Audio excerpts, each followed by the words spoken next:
Hello, hello, and welcome to this interview with Chris Pentney from Shopperdan. So the purpose of the interview today is the focus really is to talk about the importance of art, because you'll hear that Chris is in the art scene, if you like. In particular, how she encourages, supports and promotes art within the North East region. And then at the end, we may talk a little about Chris's work with myself, what brought her to me and what kind of benefits. But the main focus, as I say, is going to be on the importance of art and on Chris's business. So welcome, Chris. Thank you very much, Julie. It's great to be here. Yeah, it's lovely to have you here. I'm really enjoying doing these interviews. It's fab. And showcasing some of the wonderful clients I've got. So I said that... Well, actually, no, before we get into it, let's just introduce yourself. So if you'd like to tell the audience just who you are, where you're from, what you do, what your business is. Okay. Well, my name, as Julie has just said, is Chris Pentney, and I'm a folk music agent. So my business is called Shopperdan, and it is an agency for folk and traditional music. So I get gigs for about 10 folk music clients, some from the northeast of England, some from other parts of the UK, and some from really far afield, like Quebec. And so my role is to get them gigs in art centres, venues, festivals, and it's a world that I'm really passionate about working in. Excellent. And you do a really good job, but we'll get on to that.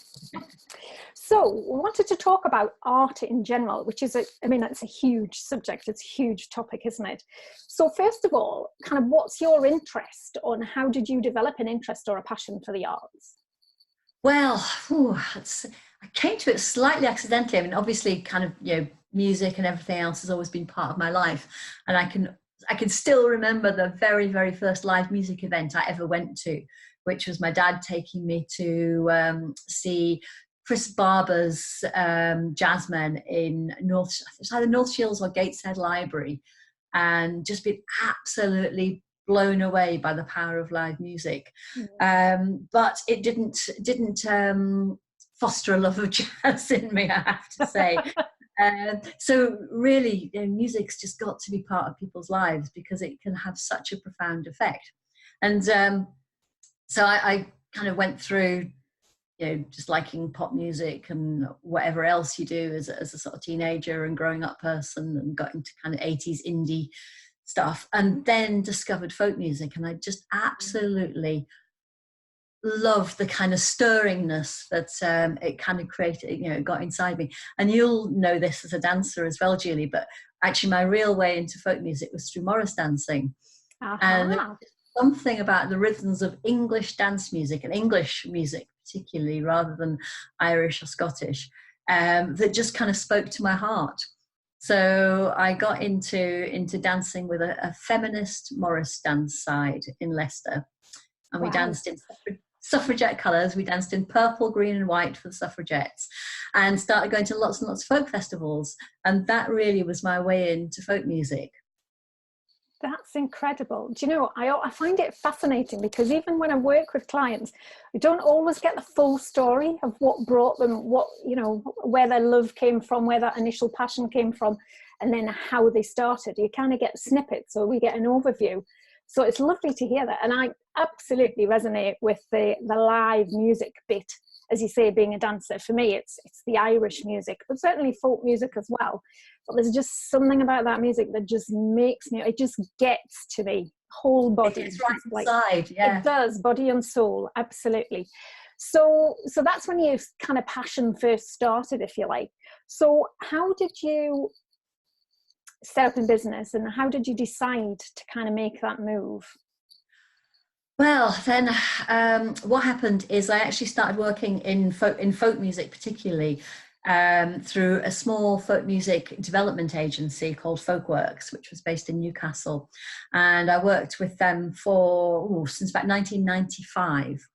And that organisation became part of our regional music centre, Sage Gateshead, in early 2000s.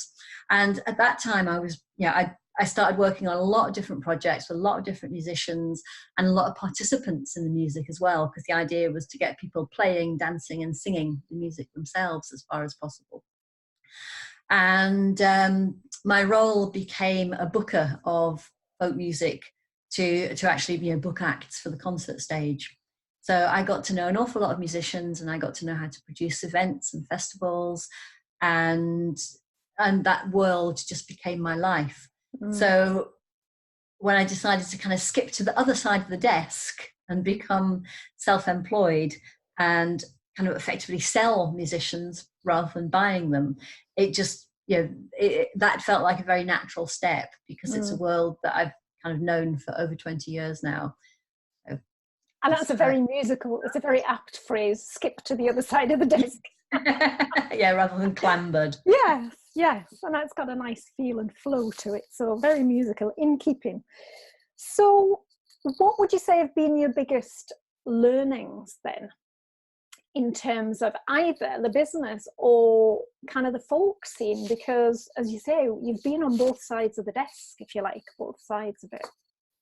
Yes, well, I mean, partly the folk scene is a wonderful, friendly place. I mean, people talk about the music business being quite a big, scary world, but the folk part of it is actually incredibly welcoming and friendly. And there are a number of agencies that exist in this world, and I've had nothing but help and support and friendliness from other agents when I was setting up. So that's been one of the absolutely lovely, welcoming parts of it. That I think basically there are so many musicians that are looking for an agent. There's no shortage of work in that sense. There's a kind of, you know, a keen competition in actually finding the gigs, because, you know, the number of concerts that that everybody's putting on is limited, and possibly becoming more limited as, you know, as funding gets tighter and tighter. But as a welcoming world, it was a great one to join into, to come into. And I think one of the things I'm trying to do is trying to be distinctive and be different in what I offer. And because my background is so very much about participation as well as performance, that if my musicians that I'm working with, if I can get everyone to be offering something extra to a venue, so perhaps workshops before a concert, or have, you know, making space in a concert for a local community group or a youth folk band to be part of the concert, then I'm really interested in looking at sort of different approaches. Actually, no, they're not really different approaches. They're very old, tried and tested approaches, because we use them all the time at Folkworks in terms of finding ways to develop the audience and, you know, perhaps drag people unwittingly into coming to see a folk music concert, because you know, there are certain, I don't like folk music, but then actually when people get to see it, they, you do like that. So these are actually all tried and tested methods of actually starting to develop the audience, but also finding different ways of participating and getting people involved in the music. And that's what I'm really passionate about, is kind of still spreading the word. Absolutely. So if I can use that to help my musicians get more gigs, then that's really what I want to be doing. Yeah, and that's a twofold approach, isn't it? Because it's about helping the venues and helping potential audience see the benefits of music in all of its different forms, but it's also helping the musicians to get out there more. Absolutely, yes. And you do that possibly in a slightly different way as well, in the sense that you use social media a lot in terms of your promotion, both of the gigs and the artists. So can you just talk to me a little bit more about that? Yes, I mean, I probably use it more when I'm actually promoting gigs, because that's something we haven't really talked about yet. I mean, it's as well as putting gigs on, or as well as selling gigs to other venues. I absolutely love putting gigs on myself, and I think that just comes from not being able to quite let go of that nail-biting anxiety about knowing whether anybody's going to come or not. But that's where the real buzz is putting gigs on myself. And then, yeah, absolutely, promotion becomes absolutely key towards getting people there. And social media is definitely a very, very useful tool for that. And obviously, with promoting music, there's you've got an instant product there that is easy to convey on social media. But actually, there's still a huge amount to be said for the old-fashioned methods of posters and flyers as well. And when I do put on a concert in my local village hall, I tend to actually also do the footwork and literally do door-to-door leaflet drops, because it's getting it all, it's putting it all together. Yes, social media is vital, and I'll come to that as well. I've been doing a project with quite a few of the musicians that I work with about actually helping them increase their skills in social media. But yeah, it's the mix of doing the old-fashioned way, the old-fashioned legwork, as well as this newfangled social media. Which is a really interesting point, because I think a lot of business owners can get so tied up in the new shiny thing, and everybody telling them that they must be on social media and they must do certain things. Actually, what you must do is figure out where your audience is likely to be. And most of us can't be everywhere all at once anyway. So yeah, there's, as you say, there's a lot to be said for that combination, but also for that, what used to be the old-fashioned way of marketing. You know, flyers and posters and yes, and even sending things out in the post. And I do I have to say, I'm not always consistent, but I do like to send people a little note if I've worked with them, or they've booked an artist, to actually literally put something in the post with a stamp on it, because we get so little post these days, and that's quite a nice thing, something that gets you remembered. I've literally just got a parcel before we came on this interview, and I was kind of, oh, where's this from? I forgot I'd ordered it myself, of course, but as you say, you don't get that many things through the post anymore, so it was lovely. Okay, so in terms of promotion, then you said you have a special social media project at the minute? Yes, that's right. I have been. It's been one of the things that I've kind of assumed, that because a lot of the musicians that I work with are considerably younger than I am, that everybody will know how to do social media natively, and actually people don't, and lots do, but there are certain people that just haven't got it, or they don't want to, or it's just yet another thing that you have to do. And I think a lot of people don't see the importance of it. Absolutely, yes. So I've been working with a lovely intern from Newcastle University who has helped me put together a guide to social media for musicians, with loads of ideas about the sort of things you can post, and how often to post, and how to schedule posts, and all those kind of things. And so I'm gradually sort of rolling that out amongst my musicians, amongst my musician clients, to try and get everybody, I suppose, everybody working the same way. Is if we're all, an old colleague of mine used to say this all very often, we're all putting our shoulders to the same wheel, and everybody pushing together in the same way.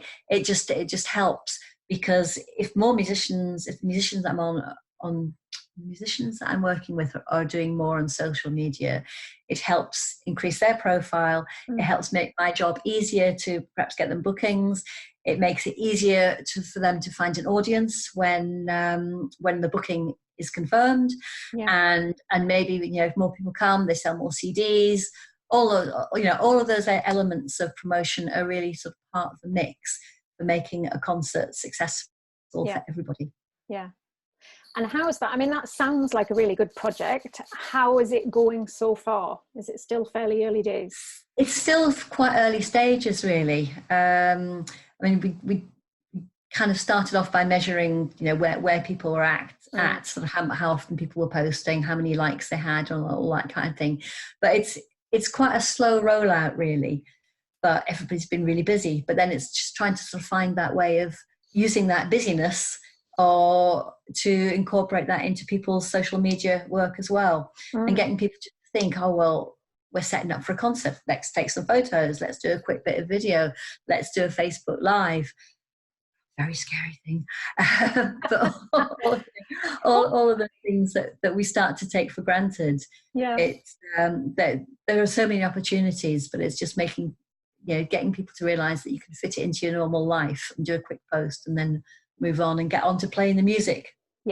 Yeah. I think that's really important, because a lot of us, myself included, when I first started, felt like if you're going to put yourself out there on video or live, then it needs to be perfect. It needs to be of a great standard, when actually it doesn't. The most important thing is to just get stuff out there, and practice makes it become much easier, and you become more natural as you practice. And people like to see the real you, not the kind of super polished, reading from a script or whatever. And obviously music is ideal to put out on video, isn't it? And to put online. Absolutely. Yes, that's right. And people do kind of want to make sure their image and what they put out is, as a musician, is of high quality, and I absolutely respect that.